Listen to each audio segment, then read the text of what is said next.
If this is your first time to the channel, consider subscribing, press the bell icon and never miss an update. അപ്പോൾ നിങ്ങൾ ഈ RXZ video ഇതിനു മുന്നേ കണ്ടിട്ടുണ്ടാവുമെന്ന് വിശ്വസിക്കുന്നു. അപ്പം ഇത് ഈ പറയുന്ന പോലെ കശ്മീരിൽ നിന്ന് വന്ന വണ്ടിയാണ്. ഫുൾ ആദ്യത്തെ ദിവസം തന്നെ ഇത് ഫുൾ പാർട്സ് ആക്കി. ഒരു ദിവസം എടുത്തുള്ളൂ ഇതാക്കാൻ. പിന്നെ അത് കഴിഞ്ഞ് ഇതിൻ്റെ ചാസിയിലെ പെയിൻറ്റും എല്ലാം കളയാനായിട്ട് ഒരു 2-3 ദിവസം എടുത്തു. കാരണം ഞാൻ പതുക്കെ സമയം കിട്ടുന്ന അനുസരിച്ചാണ് ചെയ്തത്. എൻജിൻ ഈ പറയുന്ന പോലെ 4 സ്പീഡിൻ്റെ ക്രാങ്ക് കേസ് ആണെങ്കിലും ഇതിനകത്ത് ഗിയർ ബോക്സും പിന്നെ അത് കഴിഞ്ഞിട്ട് ക്രാങ്ക്, സിലിണ്ടർ, പിസ്റ്റൺ, ക്ലച്ച്, പിന്നെ സ്റ്റേറ്റർ കോയിൽ ഇതെല്ലാം 5 സ്പീഡിൻ്റെ ആണ് സെറ്റ് ചെയ്തേക്കുന്നത്. അപ്പം ഇനീഷ്യലി പറഞ്ഞ പോലെ ഒരു ചെറിയ കാര്യം ഞാൻ കറക്റ്റായിട്ട് ചെയ്യാത്തതെന്ന് പറയുന്നത് അതിൻ്റെ ഒരു ഗിയറിൻ്റെ അപ്പോൾ അതിന് പറയുന്നതെന്ന് വെച്ചാൽ ഷിഫ്റ്റ് ഷാഫ്റ്റ് സബ് അസംബ്ലി എന്നാണ്. ആ ഒരു ഷിഫ്റ്റിംഗ് ആം ഉണ്ടല്ലോ അതിന്. അപ്പോൾ അതിൻ്റെ താഴെ ഒരു ചെറിയൊരു സ്പ്രിങ് വരും, അവിടെയാണ് ഇത് സെറ്റ് ചെയ്യുന്നത്. ആ സെറ്റിംഗ് ആണ് എനിക്ക് കറക്റ്റ് ആവാത്തത്. അത് കറക്റ്റ് ആവാത്തതുകൊണ്ട് രണ്ടാമത്തെ ഗിയർ കഴിഞ്ഞിട്ടൊന്നും വീഴുന്നില്ലായിരുന്നു. അപ്പോൾ അത് പിന്നെ അവസാനം പതുക്കെ ഇരുന്ന് കണ്ടുപിടിച്ച് റെഡിയാക്കി. അപ്പം അത് കാരണം എനിക്ക് എൻജിൻ 2 പ്രാവശ്യം സെറ്റ് ചെയ്യേണ്ടി വന്നു. പക്ഷെ എന്തായാലും 2 പ്രാവശ്യം സെറ്റ് ചെയ്തതാണെങ്കിലും ഇത് അത്യാവശ്യം നല്ല രീതിയിൽ സെറ്റ് ചെയ്യാൻ പറ്റി. അപ്പം ഇതെന്ന് പറയുന്നത് പെയിൻറ്റ് കഴിഞ്ഞിട്ട് വന്ന ആ ഒരു സമയത്താണ്. അപ്പോൾ ഈ NB പ്ലസ് എന്ന് പറയുന്ന കമ്പനിയുടെ സ്റ്റിക്കറാണ് ഞാൻ യൂസ് ചെയ്തത്. ചെറിയൊരു ഡാമേജ് ഉണ്ട് പെയിൻറ്റിൽ. അപ്പോൾ അത് അവർ രണ്ടാമത് ടച്ച് ചെയ്ത് തന്നു. അപ്പോൾ ഈ NB പ്ലസ് എന്ന് പറയുന്ന കമ്പനിയുടെ സ്റ്റിക്കറാണ് ഞാൻ യൂസ് ചെയ്തത്. അതിൻ്റെ ഒരു പ്രശ്നമെന്ന് വെച്ച് കഴിഞ്ഞാൽ അതിൻ്റെ പുറത്ത് ക്ലിയർ പിടിക്കാൻ ഭയങ്കര പാടാണ്. അപ്പം കഴിയുന്നതും ഈ ഒരു ബ്രാൻഡ് നിങ്ങൾ വാങ്ങാതെ ഇരിക്കുക. അല്ലെങ്കിൽ ചില പെയിൻറ്റേഴ്സ് പറയുന്നതെന്ന് വെച്ച് കഴിഞ്ഞാൽ പ്ലാസ്റ്റിക് പ്രൈമർ അടിക്കാൻ പറ്റുമെന്ന്. പക്ഷേ അത് ഒരു നല്ലൊരു ഐഡിയ അല്ല. അപ്പോൾ ഇതിൻ്റെ സ്റ്റിക്കറിങ് നിങ്ങൾ കാണുന്ന പോലെ ഞാൻ തന്നെയാണ് ചെയ്തിട്ട് ഇത് ക്ലിയർ അടിക്കാനാണ് കൊടുത്തത്. അപ്പോൾ രണ്ടാമത് ക്ലിയർ അടിച്ച് വന്നപ്പം ആ ഒരു ഫിനിഷ് കിട്ടിയില്ല ഇതിന്. പിന്നെ അത് കഴിഞ്ഞിട്ട് ഈ പറയുന്ന പോലെ ഒരു ദിവസം കൊണ്ടിരുന്ന് ഇതിനെ ഫുൾ റീബിൽഡ് ചെയ്തു. ഇപ്പം കാണുന്ന രീതിയിൽ ഇതിനകത്ത് ഞാൻ ആദ്യം ചെയ്തതെന്ന് വെച്ച് കഴിഞ്ഞാൽ RXZ 5 സ്പീഡിൻ്റെ ഒറിജിനൽ ഹബ്ബ് ഞാൻ ഒപ്പിച്ചു. ഹബ്ബും അതിൻ്റെ മറ്റേ ബ്രേക്ക് റോട്ടറൊക്കെ. പിന്നെ ഗ്ലാഡിയേറ്ററിൻ്റെ ഫ്രണ്ട് ഷോക്സാണ് ഇനീഷ്യലി യൂസ് ചെയ്തത്. പിന്നെ അത് കഴിഞ്ഞിട്ട് എനിക്ക് ഇതിൻ്റെ RXZ-ൻ്റെ തന്നെ ഷോക്സ് വേറെ കിട്ടിയായിരുന്നു. അപ്പോൾ അത് കാരണം ഞാൻ അതാണ് പിന്നെ യൂസ് ചെയ്തത്. ഈ കാണുന്ന പോലെ വലിയ ബുദ്ധിമുട്ടൊന്നും അല്ല ഒരു വണ്ടി റീഅസംബിൾ ചെയ്യുന്നത്. ഒരു ദിവസം കൊണ്ട് ഇപ്പോൾ രാവിലെ തുടങ്ങുകയാണെങ്കിൽ ഒരു വൈകുന്നേരമൊക്കെ ആകുമ്പോൾ വണ്ടി ഓടിക്കുന്ന പരുവം ആക്കിയെടുക്കാൻ പറ്റും. ഈ ഫിനിക്സിൻ്റെ ഷോക്സ് എന്ന് പറയുന്നത് നമ്മൾ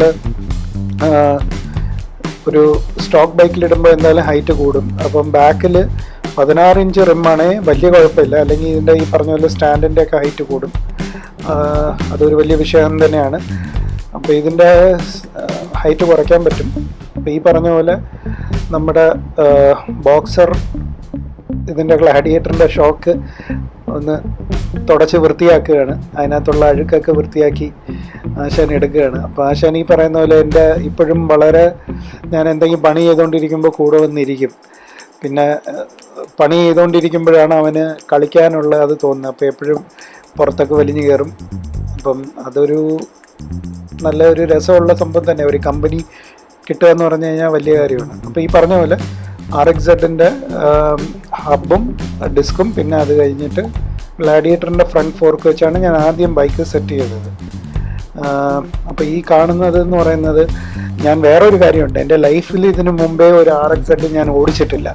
അപ്പോൾ എൻ്റെ RXZ ആണ് ഞാൻ ആദ്യമായിട്ട് ഓടിച്ചത്. അപ്പോൾ ഇതൊന്ന് ഫുൾ കംപ്ലീറ്റായി കണ്ടപ്പോഴത്തേക്ക് സത്യം പറഞ്ഞു കഴിഞ്ഞാൽ ഭയങ്കര ഇമോഷണലായിട്ടുള്ള ഒരു നിമിഷമായിരുന്നു അത്.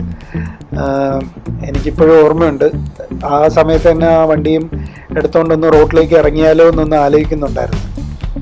പിന്നെ അത് കഴിഞ്ഞിട്ട് ഞാൻ ഒന്നുകൂടെ എല്ലാ സാധനങ്ങളും വീണ്ടും എൻജിനൊക്കെ പൊളിക്കേണ്ടി വന്ന കാര്യം എന്താണെന്ന് വെച്ചാൽ ഗിയർ ചേഞ്ച് ആവുന്നില്ലായിരുന്നു. അപ്പം അതൊക്കെ പൊളിച്ച് രണ്ടാമത് എൻജിൻ റീസെറ്റ് ചെയ്ത് കഴിഞ്ഞിട്ടാണ് ഞാനിപ്പം വണ്ടി സ്റ്റാർട്ട് ചെയ്യുന്ന വീഡിയോ നിങ്ങൾ കാണാൻ പോകുന്നത്. അപ്പോൾ അത് കഴിഞ്ഞിട്ട് ഞാൻ വണ്ടി രണ്ടാമത് എൻജിൻ റീസെറ്റ് ചെയ്യാണ്. അപ്പോൾ അതെല്ലാം സെറ്റ് ചെയ്ത് കഴിഞ്ഞിട്ട് ഗിയറൊക്കെ മാറുന്നതെന്ന് ഉറപ്പ് വരുത്തി കഴിഞ്ഞിട്ടാണ് ഞാൻ വീണ്ടും എൻജിൻ അടച്ചത്. പിന്നെ ഇത് എന്ന് പറയുന്നത് മറ്റേ ബോറിൻ്റെ റബ്ബേഴ്സൊക്കെ ഇങ്ങനെ ഫിറ്റ് ചെയ്യണമെന്ന് പറഞ്ഞ് അതിനകത്ത് ഹെഡിൻ്റെ റബ്ബർ ചെറിയ പ്രശ്നമുണ്ട്, അത് കറക്റ്റായിട്ടല്ല ഞാൻ ഫിറ്റ് ചെയ്തത്. അപ്പോൾ അത് നിങ്ങൾ ഒന്ന് സൂക്ഷിക്കുക.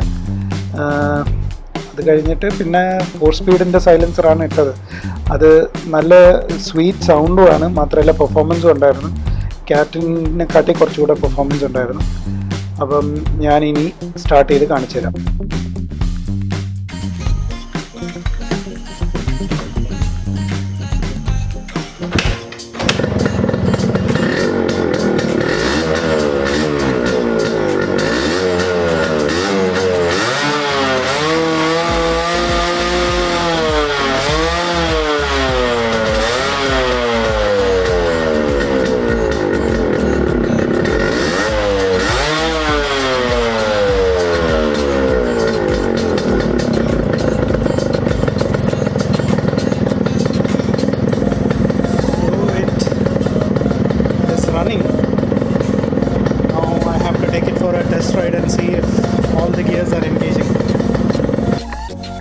അപ്പോൾ ബൈക്ക് ബിൽഡ് ചെയ്ത് കഴിഞ്ഞാൽ നമ്മളൊന്ന് ഓടിച്ച് നോക്കണ്ടേ. അപ്പം ഞാനിതൊന്ന് ഓടിച്ച് നോക്കുന്ന ഒരു ചെറിയ വീഡിയോ ആണ്. രാത്രി ആയതുകൊണ്ട് ഇതിൻ്റെ ഒരു മറ്റേ ഹെഡ് ക്യാം വീഡിയോ മര്യാദയ്ക്ക് എടുത്തിട്ടില്ല. പിന്നെ ഇടയ്ക്ക് വേറെ വണ്ടികളൊക്കെ വരുന്നുണ്ടായിരുന്നു, അതുകൊണ്ട് അത്രയും ഷാർപ്പായിട്ട് വീഡിയോ ഷൂട്ട് ചെയ്യാൻ പറ്റിയിട്ടില്ല. പക്ഷേ എൻജിൻ വളരെ ഹെൽത്തിയാണ്, എല്ലാം 5 ഗിയറും വീഴുന്നുണ്ട്. പിന്നെ വണ്ടി അത്യാവശ്യം സ്മൂത്താണ്. കാരണം ഈ സിലിണ്ടർ ഞാൻ എൻ്റെ ഒരു 5 സ്പീഡ് ബൈക്കിൽ നിന്ന് എടുത്തിട്ടാണ് ഇട്ടത്. അപ്പോൾ ആ 5 സ്പീഡ് ബൈക്കിൽ ഓൾറെഡി ഇതൊന്ന് ഓടി സെറ്റായ സിലിണ്ടറാണ്. അപ്പം അത് കാരണം കുറച്ച് കൂടുതൽ റവ് ചെയ്താലും സ്പീഡിന് ഓടിച്ചാലും വലിയ തിരക്കേടില്ല. അപ്പോൾ വണ്ടി ഈ പറയുന്ന പോലെ നല്ല സ്മൂത്താണ്, അടിപൊളിയാണ്. അപ്പം നിങ്ങളെല്ലാം എൻജോയ് ചെയ്യുന്നു എന്ന് വിശ്വസിക്കുന്നു. Thank you, by.